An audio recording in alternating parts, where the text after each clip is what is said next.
आज हम कक्षा 10 के बहुपद लेसन दूसरे के बारे में अध्ययन करते हैं। सबसे पहले ये जान लेते हैं, एक्सरसाइज स्टार्ट करने से पहले बहुपद कहते किसे हैं। ऐसे बीजीय व्यंजक जिनमें चर की घात एक पूर्ण संख्या हो बहुपद कहलाता है। जैसे 2x+3, इसमें चर x है, अचर 2 हैं। चर वह जिसका हम मान नहीं जानते हैं, जैसे x, y, z। अचर वह जो कोई भी संख्या होती है, वे सब अचर होती हैं। तो चर राशि की घात जो है वो एक पूर्ण संख्या होनी चाहिए। पूर्ण संख्या मीन्स पूरी संख्या। इसमें घात बटे में नहीं होना चाहिए, बटे में या पॉइंट में। अगर ऐसा होता है तो ये पूर्ण संख्या नहीं होती है, फिर ये बहुपद नहीं होगा। मीन्स जैसे 2 या 3 ये सब पूर्ण संख्याएं होती हैं। लेकिन अगर यदि हम 1.5 या 2/3 की कोई भी बटे की संख्या या कोई भी दशमलव की संख्या पूर्ण संख्या नहीं होती। अगर ये दशमलव की या बटे वाली संख्या x या y के ऊपर मीन्स चर के ऊपर यदि लगा दी जाती है तब वह बहुपद नहीं होगा, क्योंकि फिर ये पूर्ण संख्या नहीं बचेगी। इसलिए बहुपद होने के लिए चर राशि पर पूर्ण संख्या का होना ही अनिवार्य है। यानी चर की घात 3, चर की घात 4 कुछ भी हो, लेकिन अगर चर की घात ये x की घात 3/2 होती है तब ये ऐसी कंडीशन में बहुपद नहीं होगा। अब ये परिभाषा के माध्यम से समझते हैं। ऐसे बीजीय व्यंजक जिनमें चर मीन्स मैंने अभी आप लोगों को बताया था, चर का मीन्स x, y, z। ऐसी कोई भी चीज़ जिसकी वैल्यू अपने नहीं जानते हैं वो चर होती हैं। की घात मीन्स जो चर के ऊपर लिखा जाता है, ये एक पूर्ण संख्या होनी चाहिए। पूर्ण संख्या का मतलब पूरी संख्या होना चाहिए, तब ये बहुपद होता है। जैसे हम एग्जाम्पल ले लेते हैं 2x+3, इसमें x की पावर यानी घात 1 कुछ नहीं है तो 1 माना जाता है। एक पूर्ण संख्या होती है, इसका मीन्स ये पूरा बहुपद होगा। ऐसी ये 4x² - 3x+2, इसमें भी पूर्ण संख्या है x के ऊपर, अब ये भी बहुपद होगा। यदि हम इस x के ऊपर 3/2 लिख देते हैं और यहाँ 2 घातें हैं तब भी ये बहुपद नहीं माना जाएगा, क्योंकि यहाँ पर एक पूर्ण संख्या नहीं होगी 3/2। अब बात करते हैं बहुपद की घात। बहुपद में चर की सबसे बड़ी घात बहुपद की घात कहलाती है। मीन्स जो पूरी बहुपद होगा उसमें सबसे बड़ी घात जो होगी वह बहुपद की घात कहलाती है। जैसे ये है एग्जाम्पल 3x³ + 4x² + 9, इसमें सबसे बड़ी घात चर की कौन सी, यहाँ 2 पर है, 2 घात है चर की, यहाँ कितनी है 3 घात, तो चर की सबसे बड़ी घात 3। तो इसका मीन्स ये घात कितनी होगी, इसकी बहुपद की घात भी 3 होगी। मैं चर की सबसे बड़ी घात 3 है, अतः बहुपद की घात भी 3 होगी। अब हम प्रश्नावली की ओर चलते हैं। प्रश्नावली 2.1, प्रत्येक स्थिति में px के शून्यकों की संख्या ज्ञात कीजिए।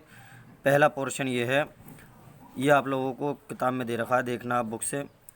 ये x एक्सिस होता है, ये वाली लाइन जो क्षैतिज रेखा होती है, ये ऊर्ध्वाधर रेखा जो होती है ये y एक्सिस होता है। यहाँ बीच में मूल बिंदु होते हैं। तो यहाँ पर एक ये कट वाली लाइन जो है, इसकी सहायता से अपनों को px के शून्यकों की संख्या बताना। अब px के शून्यकों की संख्या बताने के लिए यह देखा जाता है, ये लाइन जो है, ये वाली लाइन, यह x एक्सिस को कितनी जगह प्रतिच्छेद कर रही है। प्रतिच्छेद मतलब काट रही है। यहाँ पर तो x एक्सिस को ये काट ही नहीं रही है, क्योंकि x अक्ष ये वाला है और ये जो लाइन जा रही है ये y अक्ष को प्रतिच्छेद करती हुई जा रही है, y अक्ष को यहाँ पर काट रही है। तो इसलिए यहाँ पर शून्यक px के शून्यक की संख्या, ये कह रहा px के शून्यकों की संख्या, तो यहाँ पर x अक्ष को काटना चाहिए, जबकि x अक्ष को ये कहीं नहीं काट रही है, ये y अक्ष को काट रही है। तो अतः यहाँ x अक्ष को ये प्रतिच्छेद नहीं करती है। जब प्रतिच्छेद x अक्ष को नहीं करती है तो px के शून्यकों की संख्या जो होगी, px के शून्यकों की संख्या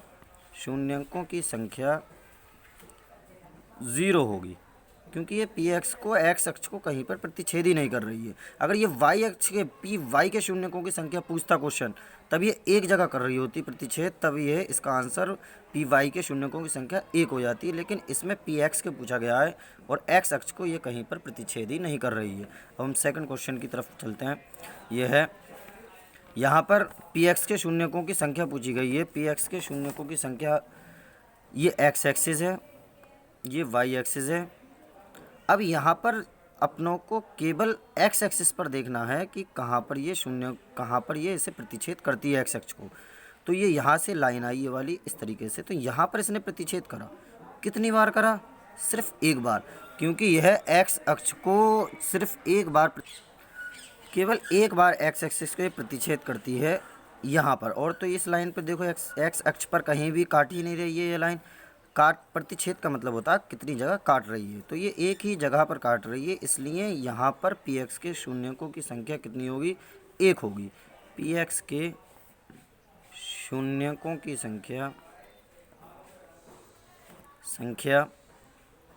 कितनी होगी, एक होगी।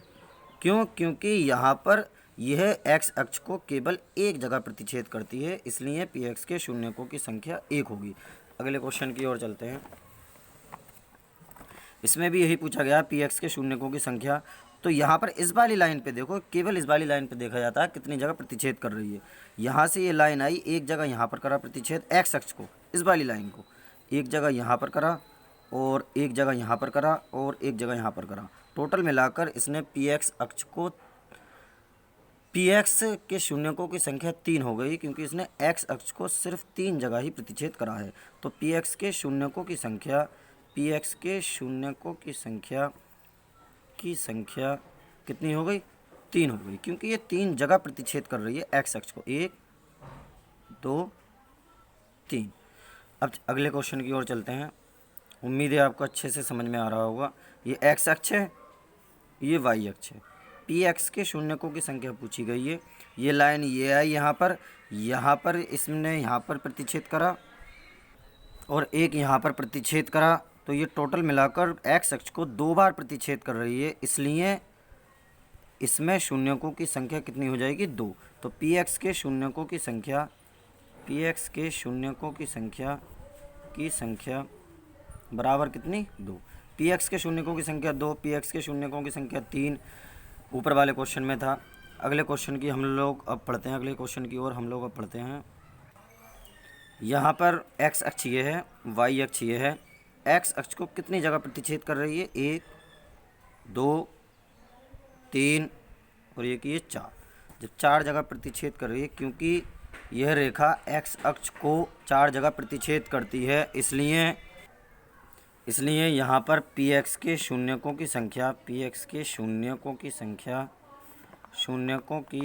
संख्या कितनी होगी, 4, क्योंकि ये 4 जगह प्रतिच्छेद करती है, इसलिए पी एक्स के शून्यकों की संख्या 4 होगी। अगले क्वेश्चन की ओर चलते हैं। लास्ट क्वेश्चन इस एक्सरसाइज का 2.1, फिर कल हम 2.2 के बारे में अध्ययन करेंगे।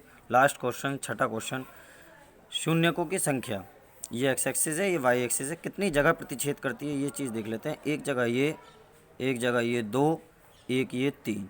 तो यहाँ पर टोटल मिलाकर इसने 3 जगह प्रतिच्छेद करा, इसलिए पी एक्स के शून्यकों की संख्या बराबर कितनी, 3। ये एक्सरसाइज 2.1 कंप्लीट हो चुकी है। इसी तरह आगे को 2.2 बहुपद की एक्सरसाइज करेंगे। इसमें 3 एक्सरसाइज हैं, तीनों का हम लोग अच्छे से अध्ययन करेंगे तीनों दिन।